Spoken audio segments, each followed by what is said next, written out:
Ngobrolin politik nggak cuma katanya, tapi ada datanya. Masih bareng gue, Trias Ambari.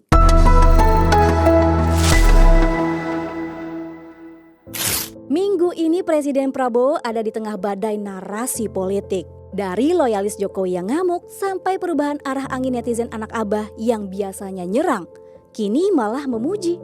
Tapi pujian dan serangan bukan tanpa sebab. Ada peristiwa politik yang bikin peta percakapan digital bergeser tajam. Dari data monitoring Reportika periode 1-8 Agustus 2025, mentions nama Presiden Prabowo tembus 197.862, naik 31% dari minggu lalu. Total engagement-nya ini fantastis banget, sebesar 29.875.248 dengan total akun yang terlibat sebanyak 84.434 akun. Media sosial X atau Twitter masih jadi arena tarung narasi dengan 101.777 mentions atau nyaris 52%. Disusul portal berita 33.252 mentions, TikTok 29.766 mentions, YouTube 25.745 mentions, Facebook 3.360 mentions, dan terakhir Instagram 2.529 mentions. Sentimen publiknya masih dominan di netral sebesar 56,7%. Tapi negatif ada di 23,82% dan positif di 19,48%.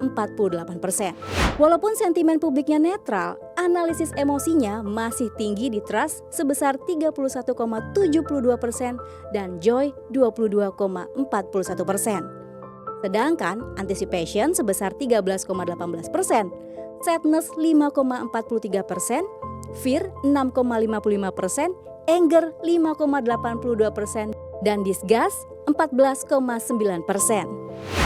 Walau angka netral masih besar, sebenarnya suhu politiknya itu kerasa panas banget. Kenapa? Karena arah narasi mendadak bergeser. Ada yang berbalik haluan dan ada yang kian tajam menyerang. Apa yang memicu pergeseran ini?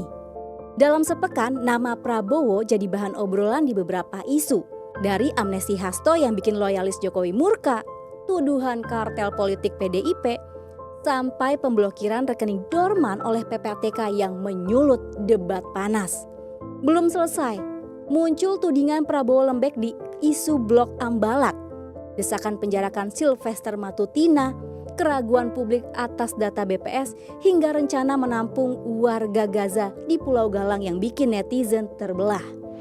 Ditambah lagi protes terbuka dari Susi Pujiastuti soal izin keramba jaring apung di Pangandaran yang juga nyeret nama pemerintah.